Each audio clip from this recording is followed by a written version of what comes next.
I have been a bookworm since 3rd grade.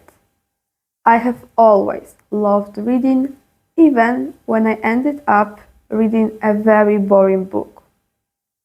One day my cousin came home from school with a resigned expression on his face. I was really curious what made him feel that way. Was it an upcoming exam, too much homework, or maybe he just didn't want to study with me for his test? My shock was huge when he told me that the reason of his bad mood was a book that he had to read for school. And to be honest, I hated that title too. That was the first time when I asked myself, do people feel uncomfortable with reading because of school? Data suggests that it might be the case. According to statistics from National Library of Poland, in 2023, only 43% of people said they had read at least one book. This is better than in 2022, when the percent of readers was only 34, but it's still not even a half of population. Even though these statistics are not very optimistic, there's still a chance to increase the number of people who enjoy reading. This chance is young people. Why? Because nowadays many influencers on YouTube, TikTok or Instagram encourage their viewers to read more, and as a result, many teenagers are purchasing books as a way to spend their free time more often than in the past. However, there is still a large group of people who don't want to start their bookish adventure, especially adults who are not as engaged in social media as their children, but base their opinion on their school memories, remembering reading as an obligation, rather than a source of joy and good feelings. This situation may be caused by teachers who don't have enthusiasm for working with students and can spread interest between them, or by the choice of required reading, as these books are often very similar to each other. As a result, both students and teachers may feel bored and start to see all books as the same. This leads us to an important question. Why do people associate reading with boredom?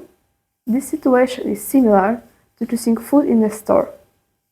If you tried red apples before and you hated it, will you try green ones?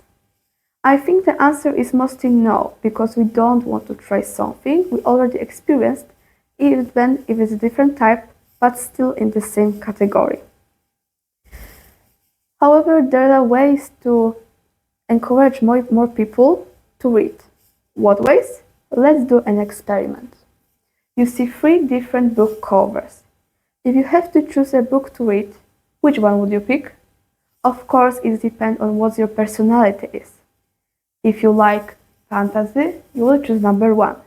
If you love mythical creatures, number 2. And if you prefer warm and cozy stories, number 3 is for you. But what if I tell you that all these books contain the same storyline? In these examples, the plot is a character who finds their home, safe, and family. In Necrovet, made by Joanna Wugeisler and published in 2023, Florka Kuna finds her own house in a small village and in a veterinary clinic. In Song of Silver Flame Like Night, by Amelie Wenzao, published also in 2023, Lan finds her home in academy. And in The Legends and Latest, written by Travis Baldry and published in 2022, Viv finds her place and her safe in her own cafe. So you see, you don't have to choose old classics if you want to read about a specific topic. You can choose a newer book with the same plot. I believe that if school literature was updated, or if new important books were added alongside the classics, the percent of students and of course later adults who read would increase. But to make that work, we have to start expressing our opinions loud, both students and teachers. Also, don't be afraid to say that you don't like a book that your parents, grandparents, friends, or teachers like, because these are as many favorite stories as they are people on earth. I hope that my speech encourages you to try new types of books, because a person who reads enjoys many lives, both the real one and the one between pages. And remember, don't judge a book by its cover, and more importantly, don't judge a reading before giving it a real chance. Thank you for watching.